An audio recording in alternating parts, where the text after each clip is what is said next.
The celebration of the 200th episode of All in the Family begins at the Mark Taper Forum in Los Angeles, where Norman Lear greets an audience filled with couples flown in from 48 states across the country. The auditorium is full of energy as these ordinary Americans mingle, laugh, and share the excitement of being included in something so culturally significant. They are from Louisiana, Minnesota, Mississippi, North Carolina, Wisconsin, Ohio, Virginia, West Virginia, Indiana, Idaho, Florida, the Dakotas, Tennessee, Arkansas, and more. And their diverse origins reflect how deeply the show embedded itself into the fabric of everyday American life. Lear introduces them, allowing brief snippets of their reactions, screaming with joy at the phone call, disbelief that such luck could happen, the feeling of being on a belated honeymoon, and the promise to remain lifelong friends. These statements contain a light sweetness that highlights how television at its best can create community. Lear quotes an ancient Greek definition of happiness, the exercise of one's vital abilities along lines of excellence in a life that gives them scope. Through this cultural lens, he frames the show as work executed by writers, actors, directors, and crew. 60 people exercising talent, reaching for emotional resonance, and contributing humor and insight about the human condition. He admits their imperfections, but stresses the reach, the intention, and the privilege of having a national platform. He reminds the audience that All in the Family was not immediately successful. Only after 15 weeks did the American public discover it, and their support allowed the show to endure. This sets the tone that follows Celebration, balanced with self-awareness. Behind him on stage, a scene appears of Archie and Edith Bunker in bed. Lear comments that married couples have been sharing beds for ages, but prior to 1971 television rarely depicted such domestic reality.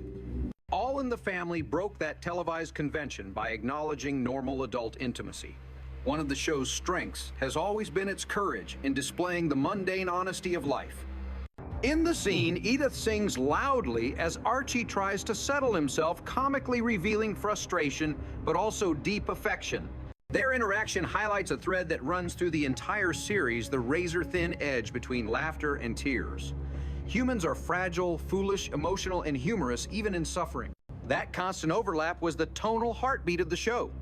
The program then shifts into more serious territory, human problems concerning health and fear, expressed through Edith discovering a lump in her breast. Gloria comforts her mother with empathy, but Edith worries about Archie's reaction. She fears changing in his eyes, revealing anxieties relatable to millions of women. Her vulnerability is real, not merely comedic. When eventually she learns the lump is a cyst relief, influences her behavior so powerfully that she leaps off the examining table and promptly breaks her ankle. Comedy once again shadows anxiety, reminding everyone that serious subjects do not exclude laughter. Dialogue reveals how the show balanced humor with empathy, always grounded in human truth. A later cut shows a frightening attempted assault on Edith. Her fear and her instinct to stall the attacker are palpable. She tries to escape with excuses, kindness, distraction. When the kitchen fire interrupts, the situation dissolves into absurdity. Again, comedy frames trauma, not dismissing it, but alleviating its sting. The show dared to explore social danger within a comedic form, something unprecedented for television at the time. The montage continues through various heated discussions about America, protests, the Bill of Rights, freedom, the right to disagree. Archie argues stubbornly about patriotism, invoking songs like God Bless America as the definitive authority on national identity. Mike objects representing a more liberal worldview. Lear emphasizes that All in the Family was built upon these debates: conservative versus liberal tradition versus change fear versus progress. The show did not shy away from political conversation and therefore faced criticism for being controversial. Yet Norman Lear insists that avoiding reality is itself a political stance. Television of the 1,950 seconds and 1,960 seconds refused to show racial tension, economic difficulty, war, inflation, elderly struggle, women's liberation, or inequality. All in the Family refused silence. One of the show's most intense subjects was the Vietnam War. In a Christmas scene from 1977, Archie confronts draft dodger David. Emotions flare. Archie is furious at what he sees as unpatriotic cowardice. Mike argues that the war was wrong. Archie, tired of discussing Vietnam, insists that Congress, them old crocs, makes decisions precisely because they will not be the ones killed. The father of a fallen soldier enters the conversation. His presence changes the atmosphere immediately. He forgives David, stating that his dead son would want to sit with him at dinner. Archie cannot respond. He grapples silently morally. Edith pleads with him to follow the example of compassion. Archie eventually leaves the table unable to speak. The scene does not judge. It simply reveals. Interspersed with this seriousness are moments of charming foolishness, such as Edith attempting to speak into a tape-based answering machine, complaining there is not enough time between beeps. The narrator compares Edith to a Christian ideal embodied, referencing George Bernard Shaw. Her kindness is her flaw and her strength. She does good without calculation, and Archie struggles to understand that. The dialogue then shifts to marriage disputes. Edith deliberately loses a tennis match to boost Archie's pride, which angers him. Her goodness emasculates. He begs her to do something rotten to prove she is human. She cannot. This drives him to the edge of frustration. Yet when she cries, their love reasserts itself. Their relationship is not glamorous, but it is deeply human. Later, another woman questions Edith about fireworks and romance. Edith explains that her marriage is more like Thanksgiving, warm, steady, secure. It is a humorous metaphor, but emotionally rich. Archie gives Edith a gift, an eyebrow pencil, and the simplicity of the gesture betrays hidden love. Edith tells their origin story, Archie sitting in an ice cream shop, trying to get her attention using straws like walrus tusks. He is embarrassed by her retelling. She remembers every detail joyfully. Domestic intimacy is found in quirks, not fantasy. Archie sometimes accuses Edith of suffocating domesticity. He complains she wants to join him everywhere, even though sometimes he wants space. She confronts him with honesty she needs time away as well. Her declaration that she is going where the action is surprises him, challenging his claim to freedom. Comedy reveals gender dynamics gently without cruelty. The show then transitions into Archie's interpretive misuse of the Bible. Archie argues absurd positions, sometimes violent, sometimes prejudiced, while claiming divine justification. He references missionaries baptizing natives by forced locust plagues, whale bellies, and jawbones turning into donkeys. All references are misapplied, yet the comedy does not mock religion, it mocks misuse. The narrator remarks that justifying bad behavior with scripture is nothing new. Laughing at Archie becomes culturally therapeutic. Norman Lear addresses a recurring question: does Archie's bigotry reinforce prejudice? He answers indirectly by trusting audience intelligence. Americans understand that Archie's ignorance, as lovable as he may be in other aspects, makes him a horse's ass. Viewers are invited to laugh at prejudice, not normalize it. Scenes of racial labeling follow, revealing Archie's assumptions about lawyers, queerness, Chicanos, and more. He claims stupidity, hatred, and labels as natural, yet his perspective collapses against logical questioning. When asked why he used racial slurs as a child, Archie responds that everyone did, including his father. Mike challenges whether a father could be wrong. Archie becomes furious, refusing to believe a beloved authority figure could be flawed. The scene suggests prejudice is inherited, unquestioned tradition. Norman Lear reminds viewers that networks once banned references to toilets, yet now bathroom imagery and frank sexuality appear. The show was restricted from airing before 9 p.m. For its sexual honesty, though, reruns aired in the afternoon. Lear highlights the hypocrisy. Even as executives fretted over sexual dialogue, society remained saturated with sexual marketing and innuendo. Gloria discusses sexual dysfunction with her mother. Edith innocently reveals she too has experienced problems of the same nature. Archie recoils from the topic. These conversations normalize struggles, shifting taboo into the realm of empathy. Later, Gloria becomes pregnant, and Archie complains about terminology. He prefers euphemisms such as expecting or in a family way.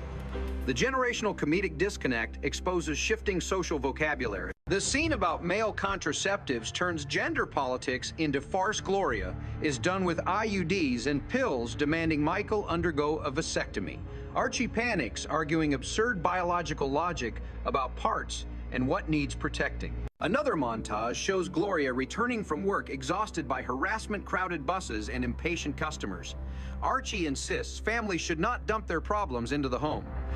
His stubbornness reveals generational emotional suppression. Personal peace depends on silence, not healthy expression. Birth is depicted through comedic panic. Gloria pushes the doctor, assures the father babbles nervously. It is chaotic, joyful, and real. The baby boy is born healthy. Then Archie receives a long-distance call. He rushes from the toilet as the audience laughs. The narrator mentions that bathroom humor upset critics most, though it reflects shared human experience. Lear argues that adults should be allowed to laugh at bodily experiences just as children do without shame. A final farewell scene follows. Gloria, Mike, and their baby prepare to leave. Archie pretends to be casual, then unexpectedly embraces Mike, expressing love awkwardly. It is the culmination of years of emotional struggle. He begs them to send postcards so Edith will not worry. When the door closes, the silence is heavy. It is a moment of real loss. Humor steps aside, briefly replaced by sentiment. The audience applauds actors Carol O'Connor, Sally Struthers, and others as they come on stage. It is a moment of closure, gratitude, and legacy acknowledgement. Later, back at the bunker home, a new storyline begins tension about renting the Jeffersons' house next door. Louise Jefferson arrives wearing mink-sparking Archie's jokes about animal cruelty. Edith agrees to show the house to potential renters. She nostalgically mentions memories of Gloria bathing in sunlight while watching her son in the sandbox. When a suspicious man once watched her through the window, he eventually moved away. Her storytelling is humorous, slightly chaotic, and deeply maternal. A woman named Polly Lewis arrives and bonds quickly with Edith. They exchange first-name permission, awkwardly but affectionately. Polly remarks that if their husbands get along half as well, life will be wonderful. Archie returns home and cannot hide his prejudice when meeting Polly, though he tries to disguise it clumsily by assuming she is the maid. When Edith reveals the truth, he panics. Polly remains gracious, though her facial expression suggests she already understands the neighborhood dynamic. Edith brings sandwiches later and meets Polly's husband, Ed, who turns out to be a detective. Archie asks whether detectives can fix tickets, hinting he is already thinking about exploiting the relationship. The audience laughs at his shameless opportunism. Throughout these scenes, Edith remains kind, generous, and inclusive. Archie remains stubborn, fearful of change, desperate to preserve a world that no longer exists. Archie's paranoia grows as he worries that the new neighbors might resemble George Jefferson, a man he considers loud, stubborn, and hostile. Edith assures him that Polly's husband is pleasant and polite, but Archie pushes back aggressively. His obsessive fear of cultural change is not purely hatred. It reflects insecurity about losing control over his world. When Edith tries to frame the situation optimistically, Archie grumbles that he has already done his bit with the Jeffersons. He claims diversity fatigue as if tolerance were a renewable resource. His logic reveals a hidden exhaustion, a kind of emotional inertia that refuses to evolve. The next scenes show Edith preparing snacks and carrying food to the new neighbors. She arrives with simple hospitality, but Archie interrupts to wedge himself into the social exchange. He obsessively studies Ed Lewis, trying to determine whether the man is threatening or respectable. When Ed reveals he is a police detective, Archie suddenly transforms. Now he is flattering, respectful, and eager to bond. He blurts out his fantasy of ticket immunity, revealing his opportunistic nature. Ed handles it calmly, clarifying his position in vice associated with prostitution, gambling, and related crimes, not sanitation tickets. Archie insists that open garbage cans should qualify as vice-stretching logic until it snaps. The comedy rests on intention colliding with reality. Meanwhile, Edith and Polly continue bonding. Edith's sincerity provides emotional glue while Polly's warmth reciprocates. Archie's discomfort spikes when he realizes their closeness will create increasing interactions. He rails that nice women have nice husbands, implying that any deviation from his norm threatens his comfort. Edith counters his worldview softly, using gentle questions. She never attacks directly, but her logic disarms him. When she suggests life includes many perspectives, Archie recoils defensively. In the next moments, the bunker's nephew, Stephanie, the child they fostered through circumstance, returns. The script's tone shifts dramatically into concern about family responsibility. Steffi, an intelligent and sensitive girl, navigates school, struggles friendships, and identity. Archie acts gruff, unconcerned with grades, claiming math matters less for girls than beauty. He tells her that the most important subject is how to be gorgeous, reflecting the generational misogyny normalized in his upbringing. His dismissal of her self-worth is unconscious rather than malicious, but the damage remains. Edith, though less forceful than Gloria, subtly corrects him by encouraging Steffi's academic growth. The tension grows when news arrives that Steffi's biological father, Floyd Mills, has resurfaced. Edith fears that Floyd may demand custody. Archie insists on mental preparation, warning Edith not to fall apart. He proposes absurd coping strategies, including watering a houseplant to conserve carbon dioxide, revealing his shallow grasp of science. Edith waters a 9-year-old houseplant, provoking Archie's disbelief. Their comedic exchange also symbolizes time-passing neglect and how unnoticed objects can anchor emotional comfort.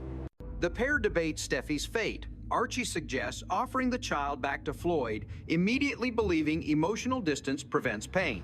Edith clings to nurturing instinct, worried the child's father will be irresponsible. The argument exposes the couple's philosophical differences. Edith leans toward empathy, Archie toward control. When Floyd arrives, ragged, ashamed, and fragile, his posture reveals desperation. He compliments Steffi's stability, claiming she should stay where she is until he gets better. Edith beams relieved. Archie praises Floyd's sacrifice, framing him as noble. But the conversation twists when Floyd reveals his true motive. He asks for money, $1,000, or he will take Steffi back immediately. Archie is furious, interpreting the request as blackmail. Edith is torn between protecting the girl and protecting the household from financial exploitation. Floyd lowers his demand to $750, claiming a family discount. He attempts humor to mask shame. Edith sees pain. Archie sees manipulation. Their journey to Floyd's seedy hotel reveals environmental despair, a waterfront lodge full of drifters, suggesting systemic failure. Archie claims a cab driver refused to drive further for safety. Inside, a guest casually reports finding an unconscious man in an alley played for comedy, but hinting at real desperation. The couple sits on decrepit furniture. Archie accuses Floyd of wanting to rent or lease his child, reducing the emotional bond to a financial negotiation. Floyd insists he needs the money to enter rehab or secure temporary employment. Edith implores both men to consider Steffi's emotional needs. Archie pretends not to want the girl, proclaiming she eats too much and weighs only 40 pounds of meat consumption. His reverse psychology fails. Floyd decides to pick her up in the morning. Back home, Edith's anxiety grows. She stares blankly, trying to sew, but puncturing fabric nervously. Archie paces, clutching his head whenever Edith's emotional face triggers guilt. They ask Steffi hypothetically what she would say if Floyd returned. The child responds practically. Her school term isn't finished. She has summer plans with her friend Amy, and she is a relief pitcher in Little League. Her answer subtly conveys that roots have sprouted. Archie claims children have no deep feelings, dismissing psychological nuance. Yet Steffi's logic contradicts him. Her identity is forming here. Edith argues they should let Steffi decide. Archie insists adulthood dictates children's lives until 18. It reveals generational rigidity. Edith fears that if Floyd takes Steffi, emotional wounds will form. Archie fears if they pay blackmail, once Floyd will return repeatedly. Both fears are legitimate, but incompatible. Their argument escalates. Edith begs Archie to see that lies sometimes protect children. Archie insists lies are foundational to civilization. This statement frame comically hides deep truth. People often maintain relationships through omission. Edith recoils. Archie continues to justify his position. The script then pivots back to comedic domestic life. Steffi returns with a computer football game invitation. Archie warns computer games cause cauliflower elbows and forbids football for girls, revealing another sexist reflex. Edith insists on letting Steffi live. The battle becomes symbolic of generational evolution versus stagnation. Later that night, Edith waters phone cords, believing they might need hydration like plants. Archie, confused, argues that plants consume oxygen, suffocating him in the house. Edith corrects him, softly representing reason disguised as innocence. Archie refuses correction, reinforcing that his stubbornness is defensive. Hours pass. Anxiety rises. Finally, Archie and Edith decide to return to Floyd's hotel at night. The hallway reeks of decay. Doors slam. Strange noises echo. Archie complains about being seen entering such a place. Humor masks disgust. Floyd enters embarrassed by his own surroundings, apologizing. In a tragic moment, he reveals hope, picking bananas in Brazil, where appearance supposedly matters less. His delusion reveals how poverty distorts dreams. When Floyd demands money, again Archie stands firm. He offers nothing, expecting Floyd to call his bluff. Edith pleads for reason. Floyd then claims he'll take the child in the morning. Archie panics. Edith's fear becomes visible. She cries, begging Floyd to consider what home truly means. Floyd reveals something deeper: he has been failing. Alcohol drains not just finances, but dignity.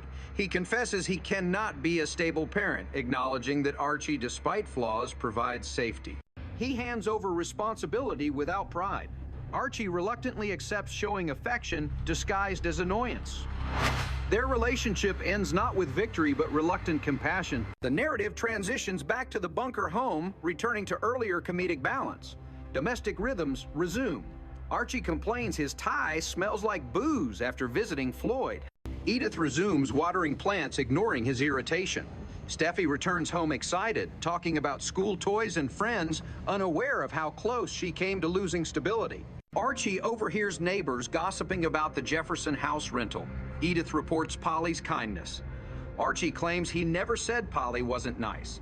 He only worried her husband might be horrible.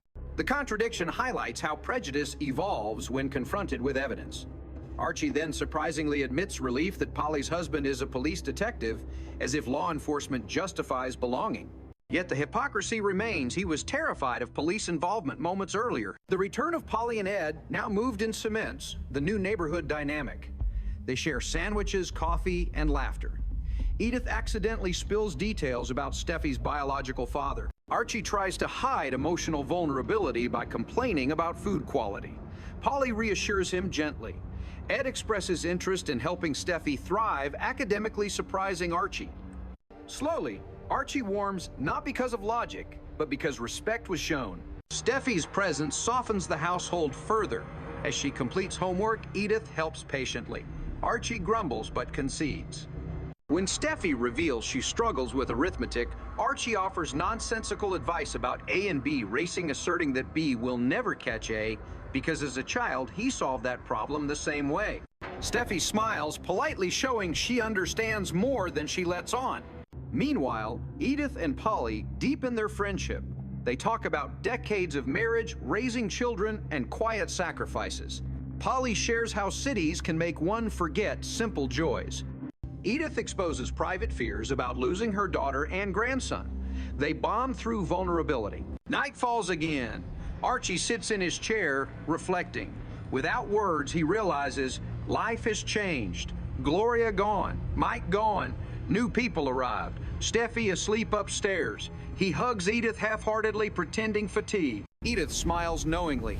She has always seen beneath his armor. The script then shifts into broader reflection. Norman Lear speaks again, acknowledging censorship battles, audience backlash, and fears about offending middle America. But he affirms that the show believed in the intelligence of ordinary citizens. The most offended voices belong to executives, activists, and politicians. Viewers themselves, the hundreds flown in for this celebration, laugh through controversy. Archie's bathroom humor reappears. He attempts to diaper a baby struggling with wipes, powder, and panic. The camera shows a brief shot of the diaper area. Network executives feared outrage, imagining entire states boycotting. They assumed the middle of the country would erupt. Nothing happened. The crowd applauded. The union remained intact. The scene exposed how moral panic often exists only in boardrooms. The show concludes with one of the most poignant farewells in sitcom history. Gloria and Mike prepare to leave permanently. Joey, their child, represents new beginnings. Edith cries, gently holding her grandson. Archie pretends to care only about taxi meters. But as Mike approaches, Archie's voice trembles. He confesses, "I know you always thought I hated you, but I love you." The line destroyed Archie's emotional wall. It was a quiet explosion. Mike hugs him, shocked. That hug is the culmination of 8 years of ideological war, mutual frustration, and reluctant respect. As the taxi pulls away, Edith waves desperately. Archie steps outside, watches silently, and swallows sadness. When the door closes, the living room feels different, bigger, and emptier. Audiences feel the shift life moves forward. In the final scene, Sally Struthers appears 6 months pregnant, smiling proudly. Carol O'Connor receives thunderous applause. The house lights rise, slowly revealing an audience not entertained, but united. They have witnessed laughter, fear, aging, conflict, compromise, and acceptance. The story continues beyond the celebration into the next episode arc. Steffi remains. Polly and Ed become real neighbors. Archie's world modernizes without his permission. He complains relentlessly, but adapts unconsciously. Edith continues with kindness, stitching together emotional wounds. Steffi learns arithmetic, baseball, and family. Her growth symbolizes hope within generational conflict. Ed's badge represents order and safety, a comforting presence despite Archie's prejudice. Polly's warmth ensures Edith finally has a friend her age. And Archie slowly learns that community is not what you preserve, it is who you welcome.